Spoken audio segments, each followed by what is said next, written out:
자, 오늘 분별하라 지난 5월 23일 날 했더라고요. 그리고 2달 만에 다시 좀 이어서 말씀을 나누는 시리즈 설교입니다. 분별하라 네 번째입니다.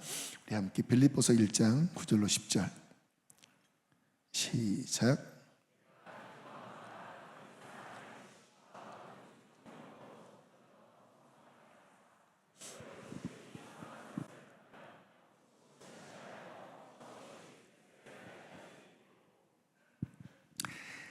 지극히 선한 것을 분별하며. 실은 제가 분별하라 말씀을 시작할 때 이 부분을 전하고 싶었어요. 근데 이제 말씀을 준비하다 보니까 좀 네거티브한 미혹을 분별해야 된다, 뭐 이러한 좀 어두운 면의 분별에 대한 말씀을 앞부분을 전했는데요. 원래는 이 말씀을 전하고 싶었습니다. 지극히 선한 것을 분별하며. 여러분, 결국 잘 되느냐 못 되느냐, 우리가 어떤 일을 하잖아요. 또는 우리의 인생을 살잖아요. 잘 되느냐 못 되느냐, 성공하느냐 실패하느냐는 분별에 달려 있습니다. 여러분, 우리 인생에, 우리의 신앙에 분별은 아주 필수적인 요소입니다. 분별을 잘하면 일이 잘 돼요. 분별이 실패하면 그 일은 실패해버립니다. 이번 마스도 영광교회 집회는 어떻게 시작되게 되었냐면, 원래 일본 선교에 대하여 이제 우리 선교국에서 이렇게 깃발을 꽂았었습니다. 근데 지원자가 없었어요. 참, 그것도 신기하죠. 지원자가 없는 거예요. 그래서 이제 기한이 지나는 상황이, 그러면 그냥 하지 맙시다. 일본 선교는 이번에는 포기합시다. 그냥 스킵합시다. 그랬던 건데, 안성수 선교사님이 성경학교, 그 마스도 영광교회 성경학교를 좀 하면 좋겠다. 주님이 또 지혜를 주시더라고요. 그러면 우리 키즈아미 선교원, 우리 원장님이 전에 일본 선교 그렇게 성경학교 하셨던 경험이 있는데, 우리 선교원 선생님들과 한번 해보시되 사람들이 모이면 그러면 하나님의 뜻이라고 그렇게 여기자. 근데 순식간에 인원이 모집이 되는 거예요. 아, 하나님의 뜻이구나. 그래서 이제 일본 성경학교 팀이 만들어졌고, 또 연락이 오기를 이제 3년인가요? 몇 주년 기념 부흥회가 계획되어 있는데, 이제 안성교사님이 그 사이다 목사님에게, 이름이 사이다입니다. 근데 일본도 사이다가 그 사이다래요. 스파클링이 사이다래요. 사이다 목사님에게 수지 선한 목자교회 담임 목사님 모시고 좀 집회를 하면 좋겠다 했더니 목사님이 흔쾌하게 좋다고 그러시더래요. 제가 그 연락을 받고 고민스러웠습니다. 왜냐하면 9월 달에 요르단 선교를 계획하고 있었거든요. 근데 실은 9월에 하면 좋겠다고 이제 연락을 받고 기도를 드렸습니다. 하나님, 어떡할까요? 근데 주님이 응답을 주시기를, 분별을 주시기를, 이런 분별을 주셨습니다. 어려운 교회다, 가라. 심플하게 그 응답과 분별이었습니다. 어렵기 때문에 가라. 열악한 교회이기 때문에 네가 가야 한다. 하나님의 긍휼의 마음이 임하더라고요. 그러니까 제 마음을 움직인 동기는 약한 교회이기 때문에 가서 섬기라의 제 마음이 움직였습니다. 그래서 제가 아주 빠른 시간 내에 알겠습니다, 가겠습니다 답을 드렸고요. 갑자기 시간이 7월로 또 며칠 만에 또 옮겨졌고, 그래서 요르단도 가고 이제 일본도 가게 됐는데,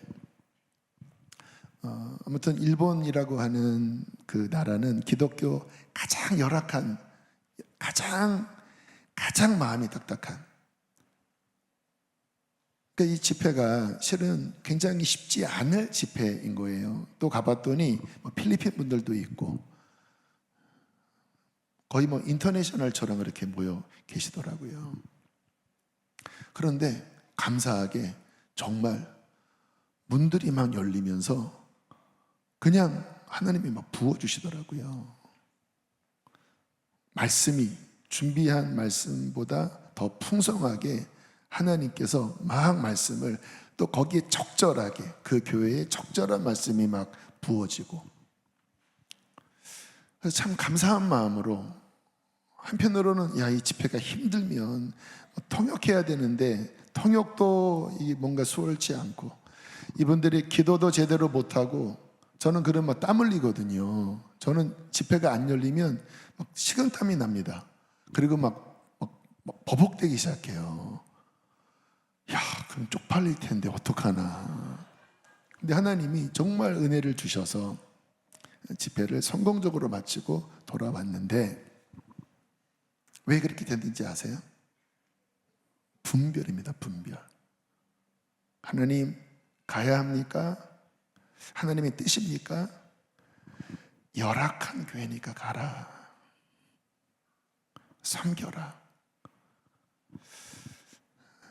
주님의 뜻을 분별하고 움직이니까 주님이 지지하시죠.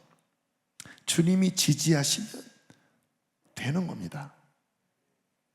근데 중요한 거는 내 의도 아니고 나의 어떠한 인간적인 동정심도 아니고 하나님이 뭐를 원하시는지에 대한 분별이 항상 모든 것이 되어지느냐, 은혜가 임하느냐, 아니면 그냥 내 의로 그냥 억지로 그냥 하느냐, 그 분별에 달려 있다는 것입니다. 여러분, 성경에서 하나님이 정말 싫어하는 것이 뭔지 아세요? 분별하지 못하는 어두운 생각과 마음입니다. 호세아 4장 4절에 이렇게 말씀하고 있어요. 함께 읽겠습니다. 시작. 한 번 더. 깨닫지 못하면, 분별하지 못하면 망한다라는 거예요. 실패한다라는 거예요. 그러니까 오늘 말씀은 정말 우리가 깊이 우리 자신을 비춰야 할 말씀입니다. 저 자신도 말씀을 준비하면서 이렇게 비추고 있어요. 예수님께서 우리 특별히 복음서에 보면 예수님께서 책망하시는 주된 이유가 깨닫지 못할 때, 뭔가 말씀을 하시는데도 바리새인들이 깨닫지 못하고 완고한 마음으로 막 주님의 어떠한 진리를 거부할 때 주님이 막 탄식하십니다. 제자들도 마찬가지예요. 마태복음 15장 16절에 보면 이러한 말씀이 나옵니다. 함께 읽겠습니다. 시작. 아직까지 깨달음이 없느냐? 무슨 의미일까요?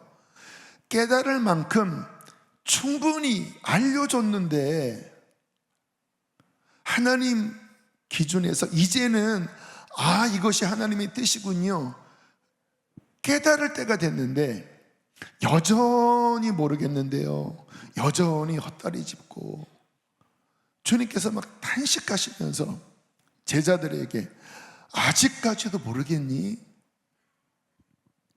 어쩌면 이것은 우리를 향한 주님의 책망일 수도 있습니다. 깨달을 만큼 하나님께서 깨닫게 해주신 거예요. 너 그거 끊어라. 너 그거 버려라. 그리고 내가 너한테 원하는 것은 이러한 삶이야. 근데 주님도 인격적이시기 때문에 아직 못 깨달을 때는 가르쳐 주십니다. 이모 저모로 가르쳐 주세요. 막 감동도 주시고 막 은혜도 받게 하시고. 근데 문제가 뭐예요? 다시 또 과거로 돌아가는 거예요. 그때는 막 깨달은 것처럼 그렇게 살아야지 하는데 우리 그러잖아요. 모르겠는데요. 막 제자 훈련할 때는 이렇게 살아야 하는구나, 이게 좋은 것이구나, 막 은혜 받고 막 나누고 막 결단도 했는데 또 조금 지나니까 또 흐리멍텅해져 갖고 꼭 그렇게 살아야 하나? 그렇게 안 살아도 다 뭐 괜찮게 교회 다니는데, 이렇게 하면 힘든데 이거 꼭 끊어야 하나? 그러시잖아요. 우리가, 저를 비롯해서 그러잖아요. 그럴 때마다 주님이 뭐라고 말씀하십니까? 아직도 깨닫지 못하겠니? 내가 충분히 깨달을 만큼 너에게 가르쳤는데, 은혜도 주었는데 아직도 너는 방황하고, 아직도 너는 고민하고 결정하지 못하고 계속 그렇게 어둠 가운데 헤맨다면 너무 답답하다. 여러분, 깨닫지 못하는 백성은 망한다고 주님이 경고하십니다. 반면 하나님이 언제 기뻐하셨는지 아십니까? 깨달을 때, 뭔가 하나님이 가르쳐 주실 때 막 그 영이 그 하나님의 가르치심에 정말 막 간절하게 반응을 하면서, 와, 초신자인데 막 깨닫는 거예요. 어떤 분이 그러시더라고요. 어떤 분을 이제 말씀으로 지도하는데 교회 온 지 얼마 안 된 분이래요. 성경 지식이 없는 분인데 이분의 고백하는 이 고백이 교회 오래 다닌 사람 이상의 고백을 하더래요. 너무 신기하다고. 여러분, 하나님이 그 하나님의 뜻을 우리에게 이모저모로 가르쳐 주실 때, 하나님 알겠어요. 그냥 주님이 그냥 이런 거야 막 보여주시려고 하는데, 그거죠 주님, 알겠습니다. 그때 막 주님의 마음이 막 흐뭇하시다라는 거예요. 베드로가 그랬죠. 아직 주님께서 오실 때 충분히 그 예수님의 정체성, 하나님의 아들, 구원자, 아직은 드러나지 않을 때입니다. 그래도 이제 어느 정도 이렇게 비춰주셨습니다. 그래서 어느 시점쯤 되었을 때 주님께서 한번 슬쩍 떠보잖아요. 사람들이 나를 누구라 하더냐? 뭐 선지자라고도 하고, 뭐 세례 요한이 살아났다고도 하고, 뭐 엘리야라고도 하고. 그럼 너희는? 그랬더니 베드로가 뭐라고 합니까? 주는 그리스도시요 살아계신 하나님의 아들입니다. 가만히 보면 본인도 정신없이 하다가 막 얘기한 것 같아요. 그런데 중요한 건 뭐냐면 그 베드로의 마음 그릇 안에 하나님의 계시의 영이 비춰지는, 그 계시의 영이 그 마음 안에 억셉트되는 어떠한 그 열린 문이 있었다라는 거예요. 그러니까 자기도 모르는 사이에 그냥 주는 그리스도시요 하나님의 아들이지요. 그때 주님께서 그 베드로의 대답을 듣고 이렇게 대답을 하시죠. 마태복음 16장 17절 함께 읽겠습니다. 시작.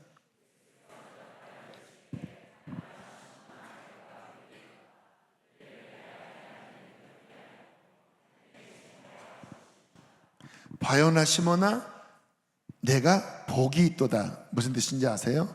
깨달음의 축복이라는 거예요. 이를 내게 알게 한 이는 혈육, 인간적인 어떠한 것이 아니라 하나님이 너에게 비춰주셔서 깨닫게 하신 거야. 그런데 왜 복이 있다고 말씀하십니까? 그 깨달음의 빛이 올 때 그것을 받아낼 수 있는 마음 그릇이 있었다라는 거예요. 그러니까 이게 쌍방간이어야 합니다. 깨달음은 하나님이 주십니다. 근데 받을 그릇이 있는 거예요. 그릇이. 여러분, 언제 구원이 임하는지 아세요? 말씀을 듣다가 또는 제자 훈련 하다가 복음 인카운터 중에 갑자기 깨달음이 빛이 납니다. 죄가 깨달아져요. 그전에는 죄가 안 깨달아졌거든요. 근데 갑자기 죄가 깨달아져요. 그리고 예수의 십자가가 깨달아져요. 여러분, 머리로 아는 것은 깨달음이 아닙니다. 이 성경의 깨달음은 이 중심에, 인격 중심에 비춰지는 거예요. 성령님이 내 마음의 눈을 열어서 내 마음에 그렇구나, 그게 이제 성경에서 깨달음이 임하는 건데, 이 중심에 예수님의 십자가가 여기서 깨달아질 때 구원을 받은 겁니다. 신앙 성장도 마찬가지입니다. 언제 성장이 됩니까? 이렇게 말씀을 들을 때. 어떤 사람은 이 귀로 들리는 사람이 있고, 어떤 사람은 입체적으로 내 이 마음에서 이 말씀이 들리는 사람이 있어요. 아, 그렇구나, 그렇구나. 성경을 읽을 때도, 오병이어 할 때도 이제 머리로 요즘 뭐 그런 또 이상한 소리가 있더라고요. 이렇게 글을 올리는데 그 문투가 챗 GPT 문투래. 그래서 아마 올리긴 올려야 되는데 좀 힘드니까 챗 GPT한테 그 말씀 올린 다음에 이거 요약해줘. 그거를 이렇게 해서 올리는 그런 경우가 있다고 그래요. 그러면 안 돼요. 어쨌든 오병이어 하면서 그냥 겉핥기식으로 지식적으로 그렇게 읽는 사람이 있고, 근데 어떤 분은 그 말씀 한 절 한 절이 막 살아 움직이고 막 심금을 울리고 막 눈물이 나고 막 마음이 찔리고 막 나를 변화시키고, 이게 뭐예요? 깨닫는 거거든요. 성령이 깨닫게 하시는 거거든요. 여러분, 그때 우리의 신앙이 성장합니다. 그러니까 우리의 신앙생활의 깨달음이 축복이고, 깨달을 때 구원이 임하고, 깨달을 때 우리의 신앙이 성장한다는 것입니다. 그래서 이 서신서를 보면요, 서신서는 이제 사도 바울, 베드로의 그 교회를 향한 편지인데요, 굉장히 많은 기도가 뭔지 아십니까? 깨달음을 달라는 기도입니다. 이 분별하라 시리즈, 특별히 오늘 말씀이 이 내용인데요. 주님, 이 교회가 지극히 선한 것을 분별하게 해주십시오. 하나님의 선하시고 기뻐하시고 온전하신 뜻이 무엇인지 주님 분별하게 해주십시오. 그 말씀 한번 띄워보실까요? 빌립보서 1장, 로마서 12장 함께 읽겠습니다. 시작.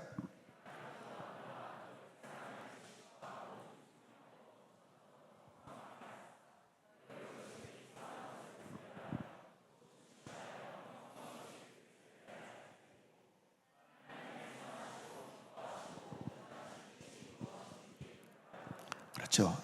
내가 기도하노라 지식과 모든 총명이 더 풍성해져서 지극히 선한 것이 무엇인지. 베스트. 여러분, 최고가 있고 덜 최고가 있잖아요. 근데 바울의 기도는 뭐냐면 가장 최고의 하나님의 뜻을, 그것이 깨달아지도록 하나님, 빌립보 교회가 가장 선한 것이 무엇인지를 알게 해주십시오. 로마 교인들을 향하여는 하나님의 그 기뻐하신 뜻이 무엇인지를 분별해야 한다.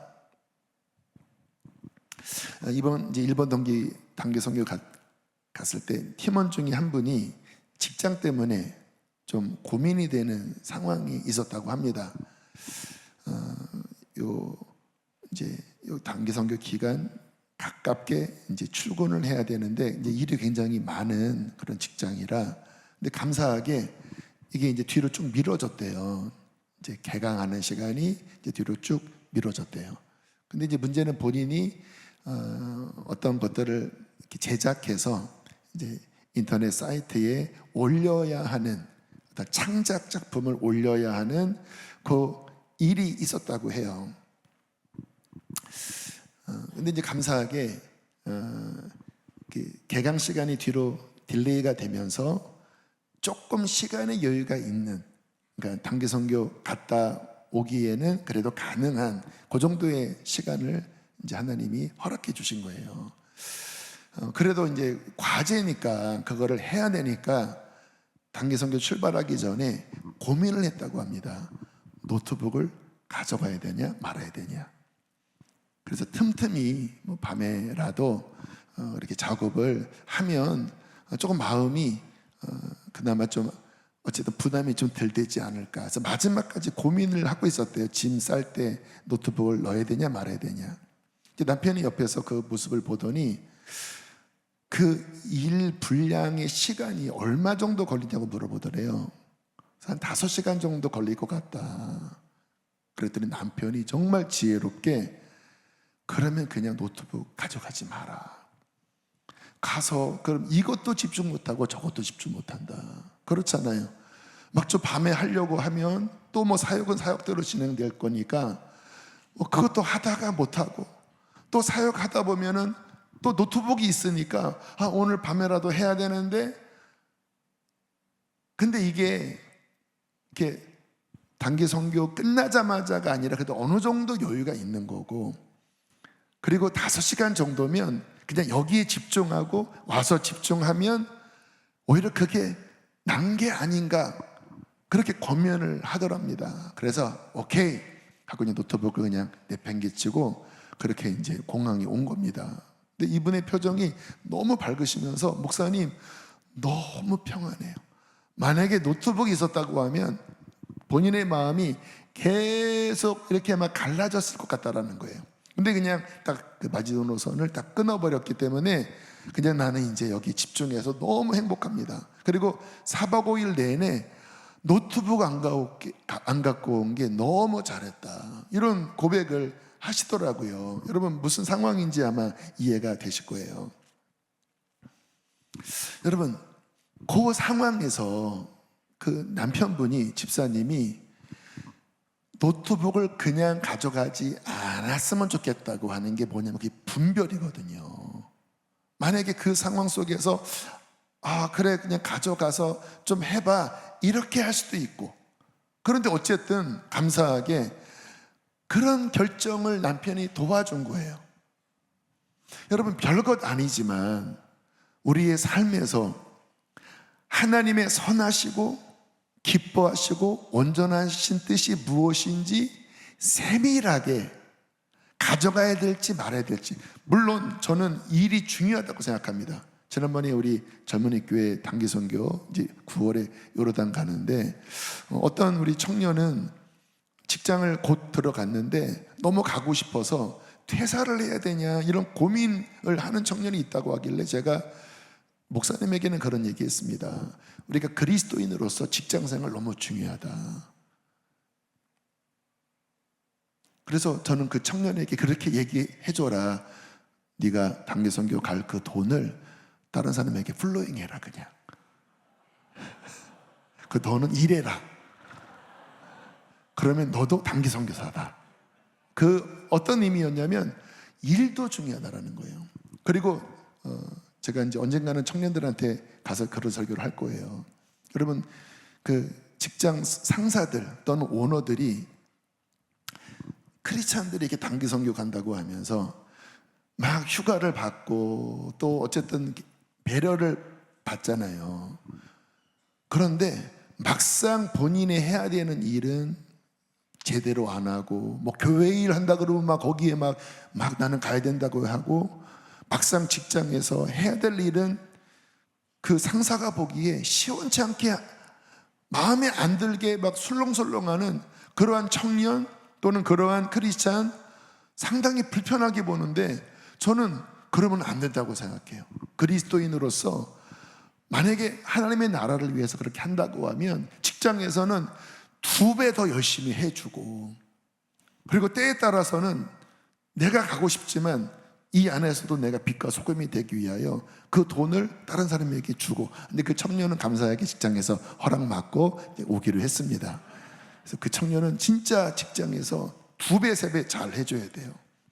그러니까 제가 갖고 있는 사고방식이 그 하나님의 일은 중요하고 그런 세상 일은 그냥 두 번째로 미뤄도 그 뜻이 전혀 아니라는 거예요.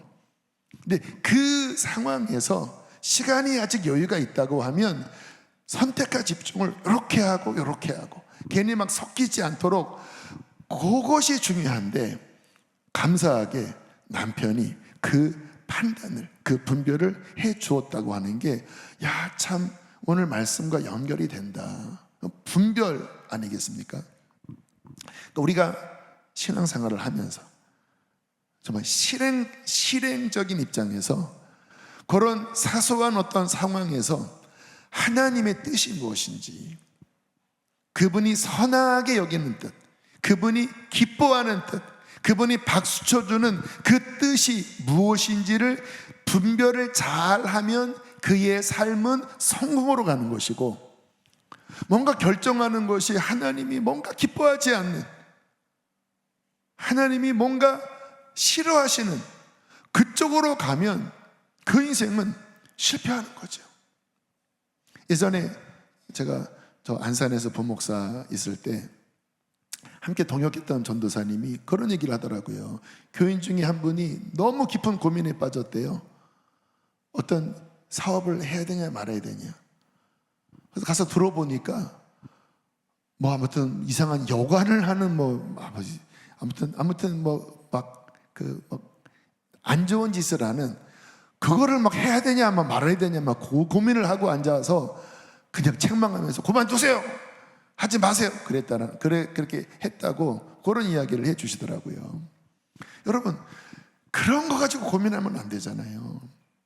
하나님이 우리에게 주신 그 지혜가, 분별이 지극히 선한 더 하나님의 기쁜 뜻을 향해서 가야 되는데, 우리가 지각이 어두워서 뭔가 하나님이 근심하는 자꾸 거기에 우리 마음이 끌리고 뭔가 잘못된 판단 쪽으로 자꾸 가면 우리의 삶이 자꾸 안 좋은 쪽으로 흘러간다는 것입니다. 그러므로 복된 사람이 되시려면 하나님의 선하시고 기뻐하신 뜻을 분별하고 그것을 선택한 우리가 되어줘야 합니다. 저는 그런 면에서 우리 교회가 이번 맥주감사 주일 전액 가난하고 그다음에 선교지를 위해서 전액 나누겠다고 선포한 것은 하나님이 기뻐하는 하나님의 뜻이라고 믿습니다.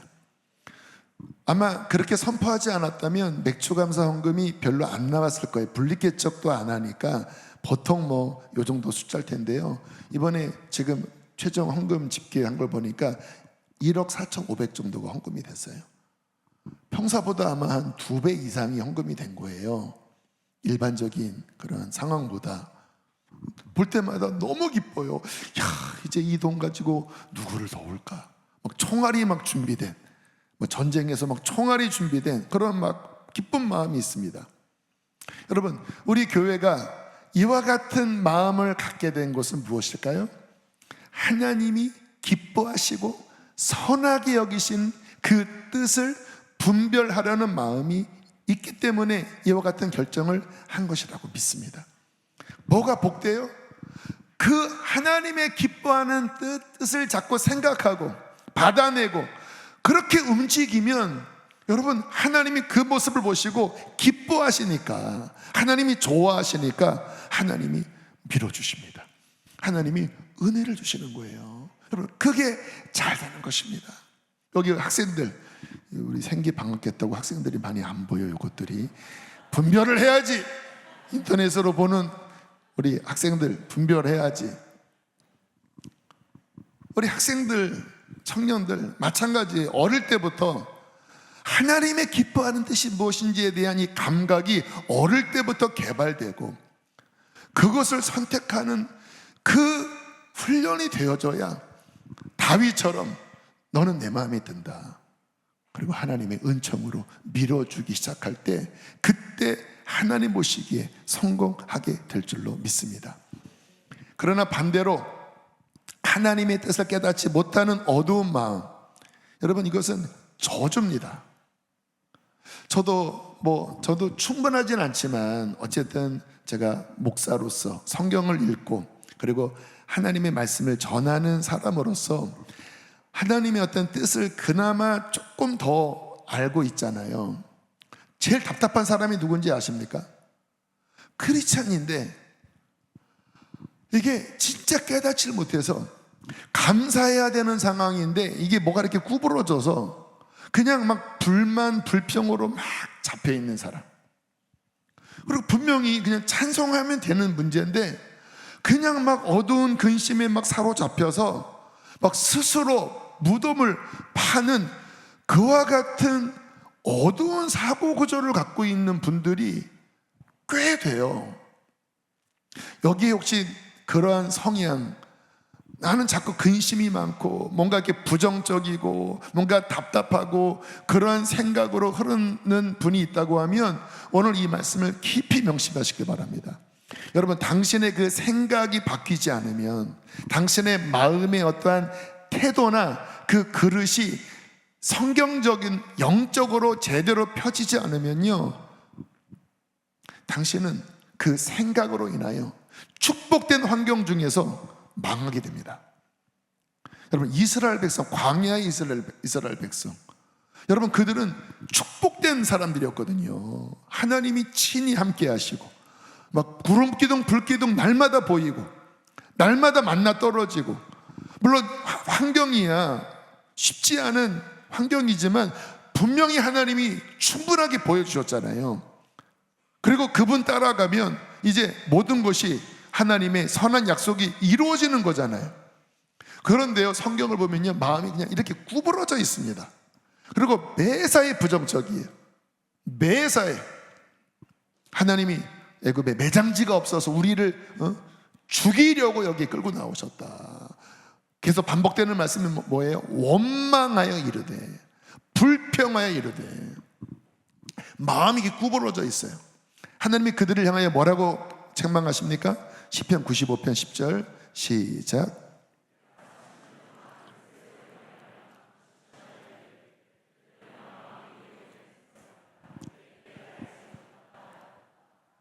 마음이 미혹된 백성이라 내 길을 알지 못한다. 마음이 구부러져 있고 눈이 가리워져 있어서 주님이 아무리 말씀하시려고 해도 안 들리는 상태라는 거예요. 여러분 가운데 뭔가 답답한 분, 답답한 것은 좋은 증세가 아닙니다. 자꾸 뭔가 이렇게 불평이 나오는 사람들, 당신의 삶 가운데 하나님이 분명히 선한 것들을 베풀어 주심에도 불구하고 뭔가 내 마음이 답답하고 뭔가 근심에 쌓이고 뭔가 부정적이고 뭐가 이렇게 항상 이렇게 왜곡되듯이 그렇게 온다고 하면 내가 지금 하나님의 선하신 뜻을 분별하는 내적 상태가 아니라 좀 전에 시편 95편의 말씀처럼 내 마음이 뭔가 속고 있는 거구나, 육신의 생각에 사로잡혀 있는 거구나. 이러면 나는 망한다. 아무리 축복된 것들이 내게 있어도 이러면 나는 망한다. 여러분, 그런 분들은 주님 안에 기도하시길 바랍니다. 하나님, 다시 내 마음의 눈을 밝혀주십시오. 성령의 생각을 하게 해주십시오. 하나님의 온전한 깨달음, 하나님의 선하시고 기뻐하신 그 온전한 깨달음이 내 안에 받아지게 하여 주시옵소서. 이번 그 마스다 영광교회 그 목사님과 함께 이렇게 교제 나누면서 제가 질문을 했습니다. 목사님, 교인들의 영적 상태가 어떻습니까? 어쨌든 집회를 해야 되니까 특별히 일본 분들의 영적 상태가 어떻습니까? 라고 물어보니까 이렇게 대답을 하시더라고요. 기존 일본 분들은 말씀을 듣지만 정말 중심에서 예수님을 받아들이고 그리고 그 말씀대로 살려는 그 복음적인 그 믿음을 잘 갖지 못한다는 거예요. 되게 일본 분들은 이 플라스틱 미소라고 속은 이게 아닌데 겉으로 하이 아리가또 고자이마스 스미마셍 곤니치와 제가 알고 있는 거의 다 했는데 이게 되게 겉으로는 나이스한데 마음은 안 그렇대요. 속마음을 열지는 않는다라는 거예요. 그러다 보니까 이 복음이 잘 안 들어가고 그리고 중심이 잘 안 바뀐대요. 그런 일본 분들이 많은데 신기한 이야기를 하시더라고요. 교회에 근래에 온 암 환자가 있대요. 근데 그분은 우리 교인 중에서 가장 성경대로 복음을 받아들인 분이라고. 그리고 그분은 정말 제대로 믿으려고 하고 그리고 그분은 정말 주님의 그 뜻을 따라가려고 하는 진실한 크리스찬이라고. 그래서 가서 봤더니 그 지금 뭐 암 말기라 몸이 아주 삐쩍 말라 있고 근데 표정이 달라요. 오히려 그분은 감사하고 있습니다. 불평해야 되는데, 원망해야 되는데 그분은 오히려 감사하고 있어요. 오히려 신앙이 쑥 들어가고 있어요. 왜일까요? 그분 안에는 깨달음이 그분 안에 막 부어지고 있는 거예요. 인생이란 무엇인지, 이제 아무튼 안 말기니까 인생이 무엇인지, 그러다 보니까 신앙에 대해서도 내가 구원받는 신앙인가, 참된 신앙이 무엇인지, 막 이게 수용적인 하나님의 그 본질적인 진리에 대하여 수용적인 마음 상태가 된 거예요. 마음이 가난해져 있으니까. 그러니까 뭐예요? 깨달음이 임하는 겁니다. 말씀을 들을 때 이분은 깨달아지는 거예요. 그러니까 어떻게 돼요? 변화가 됩니다. 그러니까 몸은 좋지 않은데 감사가 나와요. 거듭난 제대로 된 신앙생활을 걸어가요. 그런데 정상적인 건강한 사람들은 뭔가 그 마음에 참된 신앙에 대해서 들어올 듯 너무 자아가 강하니까 또 밀려나가고, 인생을 어떻게 살아야 되나, 뭔가 빛이 올 듯, 설교할 때마다 그런 말씀이 들으니까 올 듯 하지만 다시 밀어내고. 그러니까 뭐예요? 마음이 깨달아지질 않는 거예요. 들어도 이해가 안 되는 거예요. 그런데 오히려 불평해야 되는 그 암 환자는 오히려 그 마음이 가난해지면서 열리면서 하나님의 선하시고 기뻐하시고 온전하신 뜻이 무엇인지 막 깨달아지니까 오히려 그 내면 안에 천국이 임하고 내면 안에 감사가 일어나다라는 것입니다. 사랑하는 성도 여러분, 하나님이 누구를 인정하는지 아세요? 누구를 칭찬하는지 아세요? 그 마음에 이 하나님의 선하신, 온전하신, 기뻐하신 뜻이 깨달아지는 마음의 그릇을 가진 자입니다.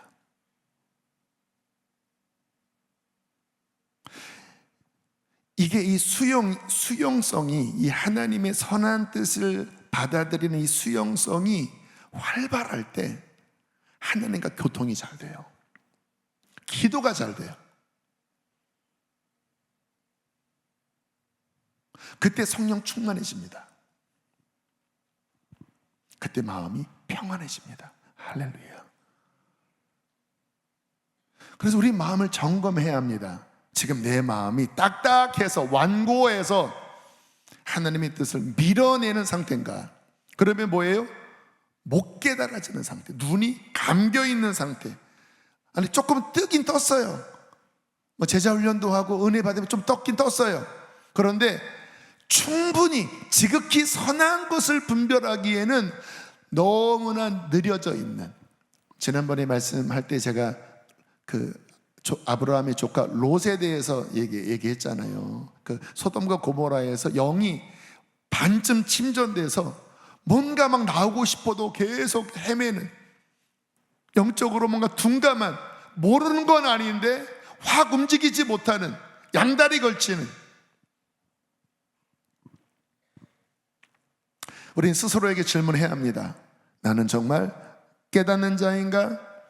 하나님의 선한 뜻을 분별하는 자인가? 주님 앞에 이것을 구하게 되기를 축복합니다.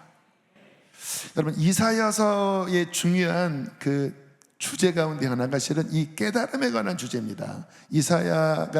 이사야서의 그 첫 번째 클라이막스가 그 이사야가 성전에서 환상을 보는 장면이잖아요.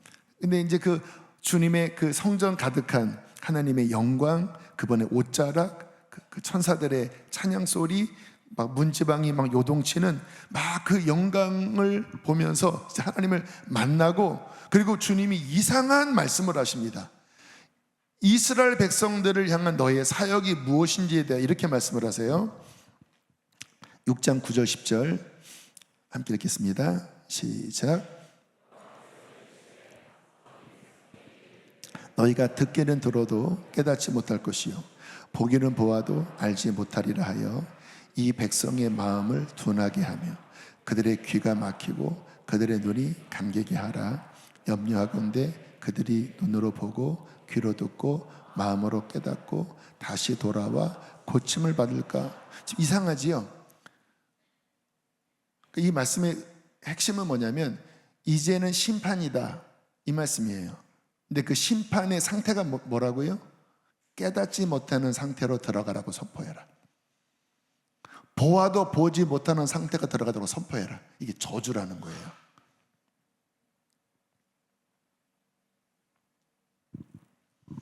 그래서 이제 이사야서는 쭉 심판에 대한 말씀들이 나옵니다. 근데 언제나 선지서는 심판만 말씀하시는 게 아니라 회복이, 이제 중반부 후반부는 회복이거든요. 근데 회복이 어떤 게 회복인지 아세요? 이사야 30장 20절 21절에 보면 이제 아까 이사야 6장에 있는 그 저주와 정반대의 회복을 이렇게 말씀하십니다. 함께 읽겠습니다. 시작. 주께서 너희에게 환난의 떡과 고상의 물을 주시나 내 스승은 다시 숨기지 아니하리니 내 눈이 내 스승을 볼 것이며 너희가 오른쪽으로 치우치든지 왼쪽으로 치우치든지 내 뒤에서 말소리가 내 귀에 들려 이르기를 이것이 바른 길이니 너희는 이리로 사라졌어요. 이게 뭐냐면요, 이제 환난과 고생의 물, 고난을 주셨다라는 앞부분에 이제 회복이 일어날 때 내 스승이 더 이상 숨겨지지 않는다. 드디어 진정한 스승이 나타날 거다. 그러면서 만약에 네가 정로를 걸어가다가 오른쪽으로 걸어가든지 왼쪽으로 치우치잖아. 여기 이제 나와 있지 않는 말씀. 그렇게 되면 내 뒤에서 말소리가 내 귀에 들려 이르기를 이 길이 바른 길이니 일로 가야 돼. 여러분, 이게 어떤 예언인지 아세요? 성령님에 대한 예언입니다. 성령님이 보혜사시잖아요. 그래서 성령이 임하시면 우리 안의 소리를 지도하시거든요. 그래서 성령, 이따가 말씀 나누겠지만 성령이 제대로 지도를 받으면 잘못된 길로 걸어가려고 하면 이 속에서 책망하십니다. 그거 안 돼. 구약 시절에는 바깥에서 뭔가 가르쳐야 됐거든요. 근데 신약의 성령이 임하시면 성령님이 내 깊은 영 안에서 이 안에서 지도하기 시작해요. 그래서 성령 세례 받은 사람들은 이 소리가 들립니다. 이쪽으로 치우치려고 하면 그거 아니야. 뭔가 불편해요. 뭔가 영이 근심스러우기 시작해요.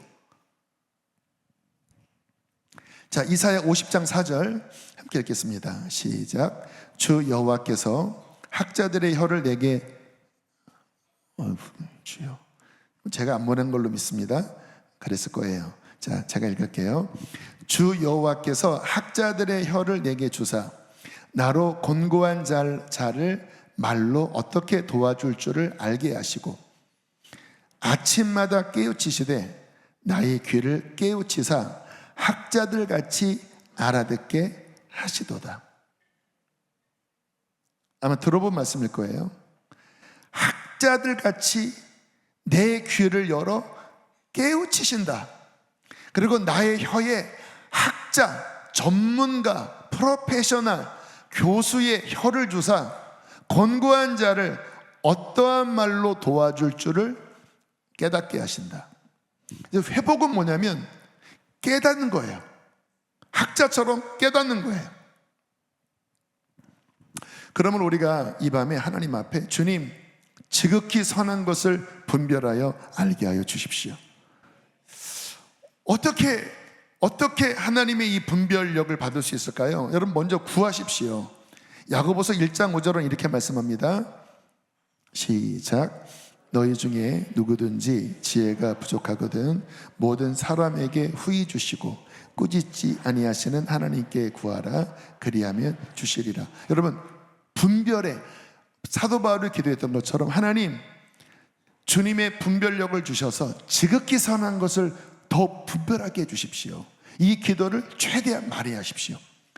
제가 초창기 때 가장 많이 했던 기도 중에 하나가 분별에 대한 기도였습니다. 저는 성령님이 그렇게 시키셨다고 믿어요.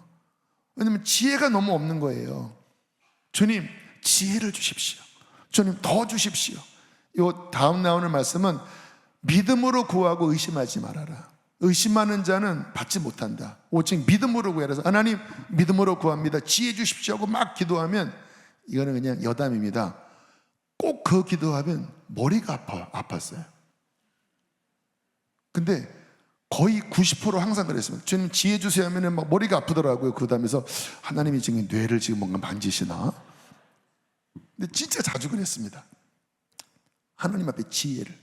그래서 이 지혜를 많이 구했는데 감사한 건 정말 그 기도를 많이 하니까 이렇게 깨달아지는 게 많았습니다. 되게 이렇게 민감하기도 하고 뭔가 지금 이 상황에서 하나님의 지금 이걸 원하시나? 이걸 원하시나? 그래서 지금 제가 사역하는 거의 주된 어떠한 그 동력은 바로 이 훈련입니다. 하나님, 주의 뜻이 무엇입니까? 늘 제 마음의 태도는 뭐냐면 주님의 뜻이 아닌데 저는 설치지 않습니다. 주님, 그건 하나만 합니다. 근데 주님이 움직이시면 주님, 저는 그거 따라가겠습니다. 항상 이렇게 주님의 뜻이 무엇인가 계속 물어보고. 근데 주님이 이제 이 부분에 대한 지혜를 아무튼 구한 대로 저에게 어느 정도 주셨기 때문에 이게 제 삶에 너무나 유익하더라고요. 그래서 주님의 이름으로 말씀드립니다. 여러분, 지혜를 구하십시오. 분별력을 구하십시오. 더 많이 구하세요. 주님, 더 하나님의 더 깊은 뜻을 알게 해주세요. 머리 아니에요, 머리. 내 심령 가운데 하나님의 그 지혜와 계시의 영으로 하나님의 뜻을, 성경을 펼 때마다 하나님, 머리로 읽는 것이 아니라 성령의 깨달음으로 내 심령 가운데 주님, 하나님의 뜻을 깨달아 알게 하여 주십시오. 내 삶에서 어떠한 조그만 주님의 사인이 올 때마다 주님께서 내게 뭐라고 말씀하시는지 주님이 답답하게 여기지 않고 주님이 속 시원하도록 하나님 분별할 수 있는 감각을 열어주십시오. 이 기도를 많이 하면 할수록 하나님이 지혜를 주실 것입니다. 솔로몬처럼 지혜를 주실 것입니다. 에베소서 1장 17절 함께 읽어보실까요? 시작.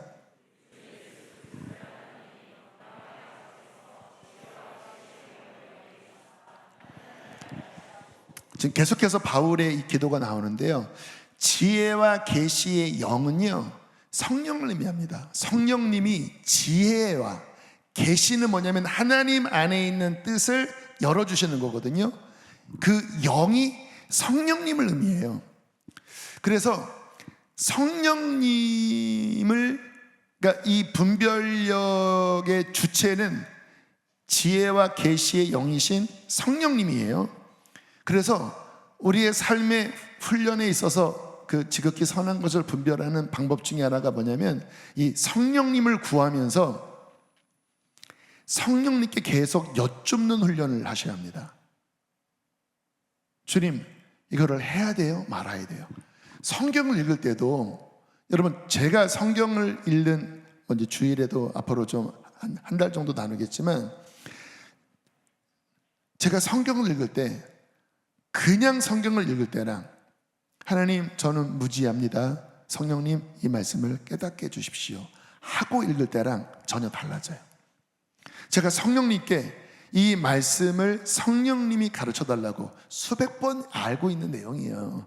그런데 겸손하게 성령님 알게 해주세요, 겸손하게 성령님을 인정하잖아요. 그러면 그렇게 많이 봤던 말씀인데도 그 안에서 새롭게 이 말씀이 어떤 의미인지, 지금 나에게 무엇을 말씀하려고 하는지가 제 마음에 그때서야 비춰져요. 그런데 그렇게 기도하지 않고 읽잖아요. 그러면 그냥 겉핥기식으로 읽혀집니다. 움직여지질 않아요. 와, 우리 성령님은 범사에 그를 인정하는 것을 기뻐하시는구나. 그래서 이 분별력을 훈련하는 굉장히 중요한 것, 성령님으로 분별되는 거거든요. 어떻게 해야 되냐? 성령의 충만함을 구하고, 그리고 매사에 성령님께 여쭙고, 그리고 성령님께 귀를 쫑긋 세우고, 그리고 기다려야 돼요. 하나님, 이게 뭐예요?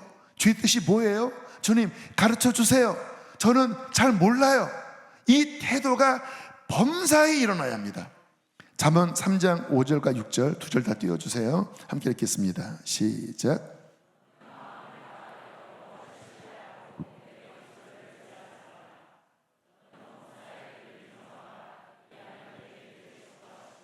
할렐루야. 이 훈련 반드시 하세요. 내 생각 내려놓으세요. 교만하지 마십시오. 제일 위험한 게 뭔지 아세요? 자기 선입견의 판단을 딱 쥐버리는 거예요. 그러면 그 다음에 주님의 여지가 사라져 버립니다. 근데 내 선입견의 문제가 뭐냐면 옳다고 여기는 그게 문제예요. 여러분, 우리는 내가 옳다고 여기는 나의 어떠한 판단으로 사는 것이 아니라 내 안에 진리의 영이신 성령님이 가르쳐 주시는 대로 살아야 제대로 삽니다. 앞부분은 뭔지 아세요? 자기 소견에 옳은 대로 사는 거예요. 그러면 망하는 겁니다. 신기한 거는요, 진짜 내 생각 내려놓고 주의 마음을 구하잖아요. 그러면 전혀 제가 판단했던 거와는 다른 형태의 하나님의 마음이 옵니다. 근데 제가 원래 생각했던 거와 90%는 항상 달라요. 그러니까 이런 것들을 경험하고 나니까 저는 제가 갖고 있는 생각 중에 하나가 내 생각은 틀렸답니다. 그러니까 제 안에 기본 개념이에요. 내 생각은 틀렸다예요. 그리고 어떻게 해요? 계속 물어보는 겁니다. 하나님 어떻게 해야 돼요? 이 말씀의 의미는 뭐예요? 저는 몰라요. 하나님 오늘 뭐 해야 돼요? 저는 오늘 말씀 어떻게 전해야 돼요? 주님 뜻이 뭐예요? 이 밑에서 있다가 하나님 오늘 예배 어떻게 해야 돼요? 막 주님께 여쭙다가 아까 그 마음을 주신 거예요. 그냥 어떠한 다른 것 때문에 우리가 예배하는 게 아니다. 그것을 위해서다. 근데 이 주님의 마음이 오잖아요. 그러면 무엇이 생겨나냐면 이게 굉장한 힘이 생깁니다. 이 성령님의 생각을 분별할 수 있는 말씀이 로마서 8장 6절인데 저에게 굉장히 중요하게 여기는 말씀인데요. 8장 6절 함께 읽어보실까요? 시작. 자, 여기서 육신의 생각이라고 하는 것은 꼭 죄된 생각만 의미하는 게 아니에요. 여러분, 성경을 묵상하다가 내 인간의 생각으로 그 말씀을 풀어낼 수가 있습니다. 그런데요, 성령님이 움직이지 않으면요 생명력이 없어요. 영이 그냥 무겁습니다. 그래서 제가 어떤 말씀을 묵상하거나 준비할 때 내 인간의 생각으로 가면 사망이 느껴져요. 그 말은 뭐냐면 생명력이 안 느껴져요. 그러면 저는 그거를 내려놓습니다. 하나만해요. 아무 의미가 없어요. 그런데 영의 생각은 뭐라고요?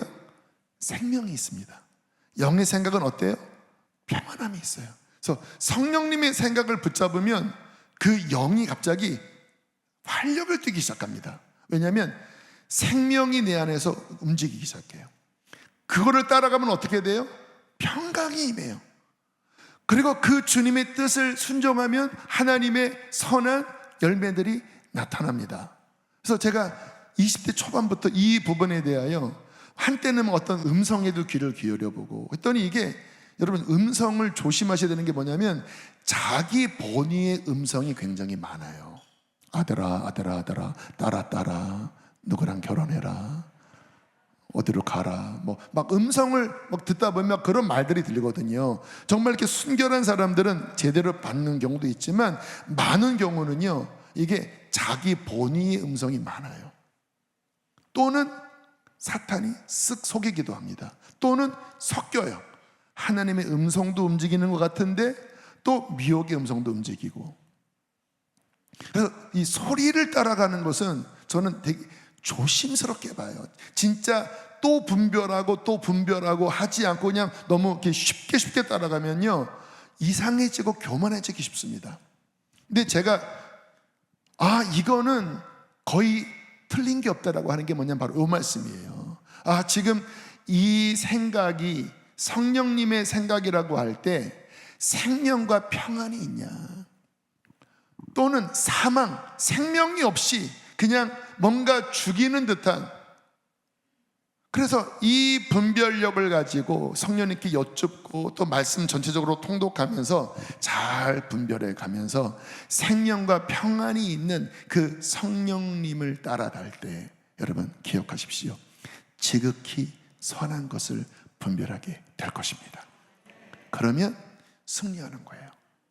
우리 학생들 어떠한 진로를 가든 우리 어른들 내가 어떠한 방향으로 잡든 이 성령님의 생각을 따라갈 때 그분이 지지하시고 당신을 도우시고 아름다운 열매를 맺게 해 주실 것입니다. 마지막은요, 말씀을 읽는 것에 대한 부분인데, 그 성령님을 따라가는 것은 좀 일종의 레마라고 할 수 있어요. 그러니까 내 지금의 상황 가운데에 하나님의 뜻이죠. 그런데 이것만 주되면 이것도 더 치우치게 됩니다. 아까 그랬잖아요. 어떤 길을 걸어가다가 한쪽으로 치우치면, 야, 여기가 바른 길이야, 이쪽으로 가려고 하면 여기가 바른 길이야, 이 뒤에서 소리가 들린다고 그랬잖아요. 그게 성령님의 지시거든요. 성령님의 스승이거든요.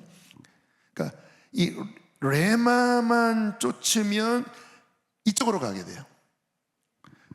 그래서 저는 이것과 함께 반드시 강조하는 게 로고스, 하나님의 66권 자체를 이해하는 이 부분을 상당하게 저는 강조합니다.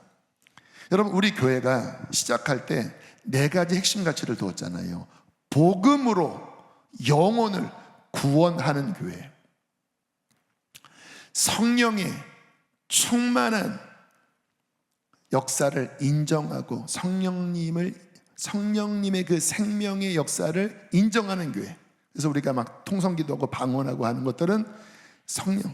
3번째,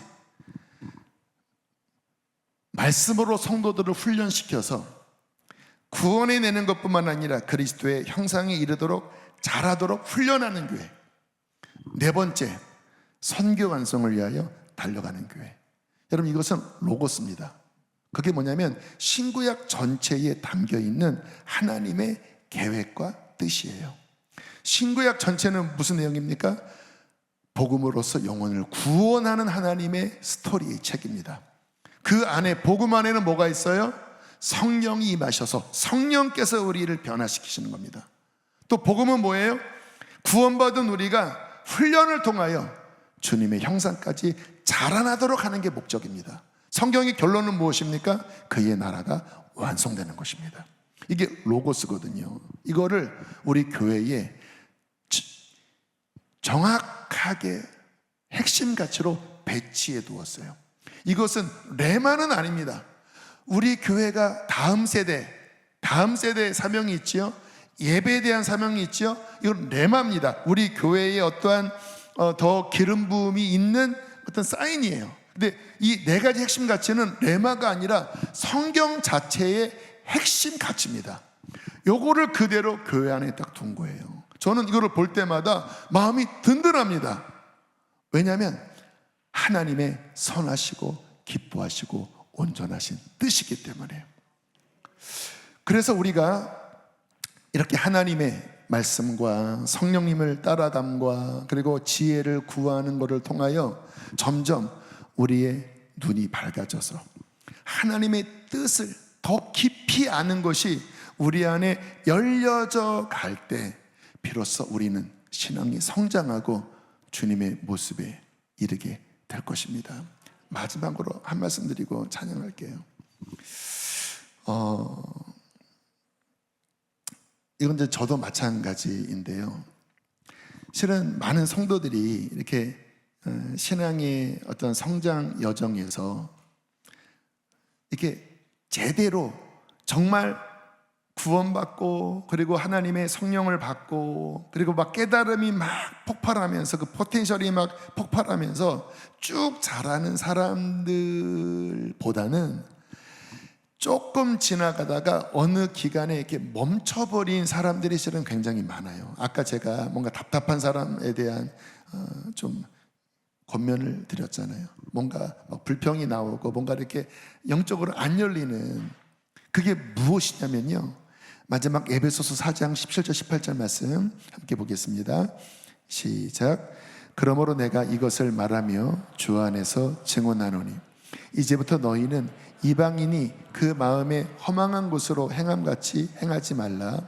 그들의 총명이 어두워지고 그들 가운데 있는 무지함과 그들의 마음이 굳어짐으로 말미암아 하나님의 생명에서 떠나 있도다. 그러니까 세상 사람들의 그 내적 상태를 사도 바울이 총명이 어두워져 있다, 그리고 무지하다, 하나님의 뜻에 대해서 무지하다.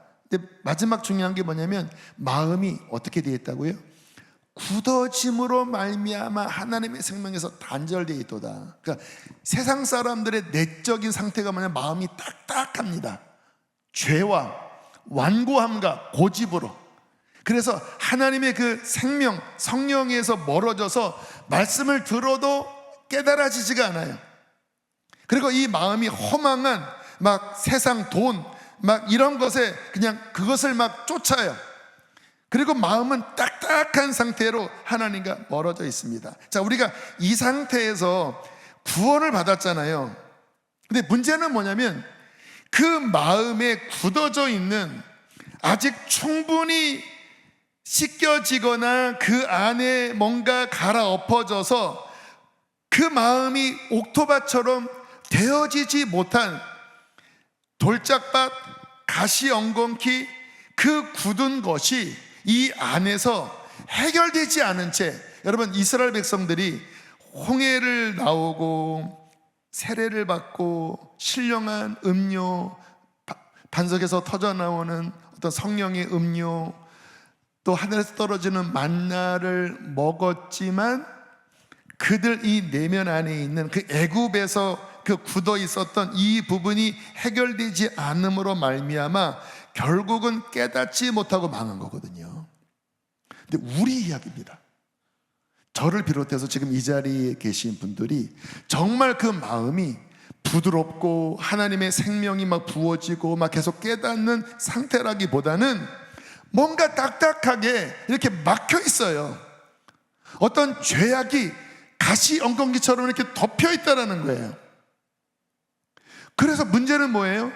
뭔가 깨달을 듯 깨달아지지 못하고, 뭔가 변화될 듯 변화되지 못하고, 그냥 이 마음이 뭔가 답답한 가운데 조금 잘못된 길로 가면 다시 옛날로 돌아가고, 조금 회개하고 막 나아가면 좀 변화되는 것 같은데 이거를 뛰어넘지 못하고, 그러니까 충분히 못 깨달아지는 상태가 이 가운데 많은 사람의 형제의 상태라는 것입니다. 어떻게 해야 분별할까요? 이거 갈아엎어야 합니다. 굳어있는 것들을 깨트려야 돼요. 그리고 주님 안에서 씻어내야 돼요. 그래서 막 부들부들 겸손하게 깨어지고 보혈로 씻고 그렇게 낮아지고 그렇게 정리할수록 어떤 일이 벌어질까요? 그 부드러운 마음속에 하나님의 깨달음이 더 밝아질 것입니다. 더 눈이 열려질 것입니다. 더 지혜와 계시형이 부어질 것입니다. 그러면요, 성경을 읽으면요 갑자기 말씀이 살아나기 시작합니다. 할렐루야. 기도하면 하늘이 열리기 시작합니다. 성령의 은혜가 부어지기 시작합니다. 그 상태에서 내가 누군가에게 전도하고 그 상태에서 목장 예배에서 뭐 목자든 교사든 하면요 하나님의 임재가 바로 그와 같은 사람을 통하여 흘러나가는 것입니다. 그때 그 영향력을 통하여 어둠 가운데 있는 사람을 건져낼 수 있는 거예요. 할렐루야. 여러분 이 부분을 이 밤에 뚫어냅시다. 또 계속해서 뚫어냅시다. 하나님의 거룩한 분별력이 우리에게 더욱더 부어질 줄로 믿습니다. 우리 찬양팀 나와주시기 바랍니다. 찬양을 하나 부르고 우리 기도하는 마음으로 이 찬양을 부르고 이제 기도는 그 다음 찬양부터 시작할 텐데요. Open the eyes of my heart. 내 마음의 눈을 여서서. 좀 오래된 찬양인데요. 이 가사가 우리가 주님 앞에 기도해야 되는, 주님 내 어두운 눈을 열어서 하나님의 영광, 거룩하신 하나님의 영광을 보게 하소서. 우리 그와 같은 마음으로 우리 찬양 드리겠습니다.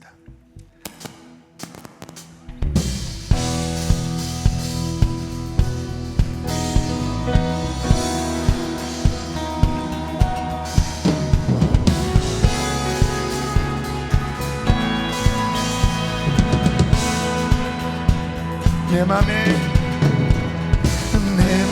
눈을 여소서. 내 맘의 눈을 열어 주 보게 하소서.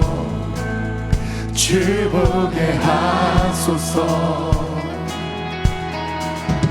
내 맘의 눈을 여소서 내 맘의 눈을 열어 주 보게 하소서 주 보게 하소서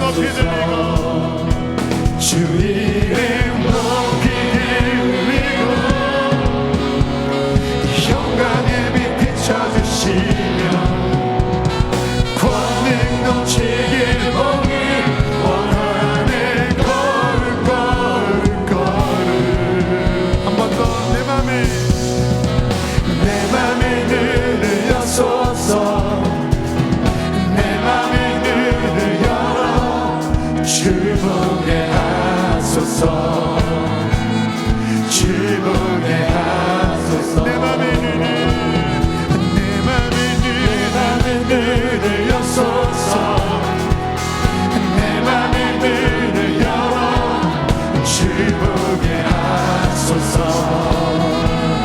주 보게 하소서 주 이름 높이 들리고 영광의 빛 비춰주시며 권능 넘치길 보기 원하네 걸을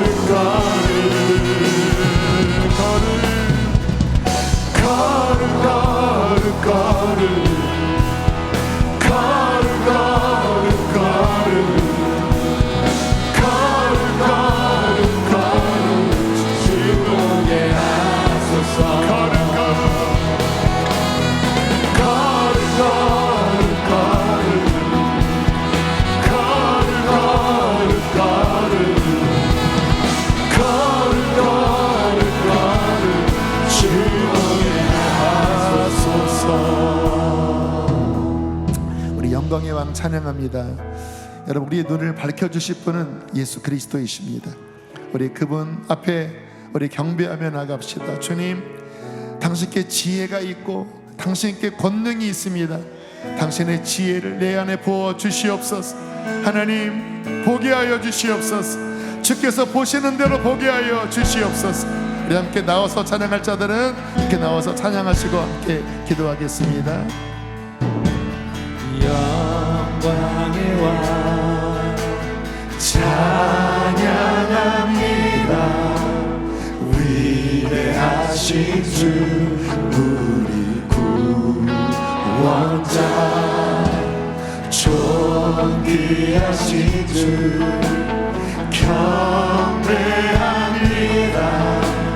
보좌에 계신 어린 양 예수 죽임 당한 어린 양 우리 죽임 당하신 어린 양께 능력과 부와 지혜와 힘과 존귀와 영광이 있습니다.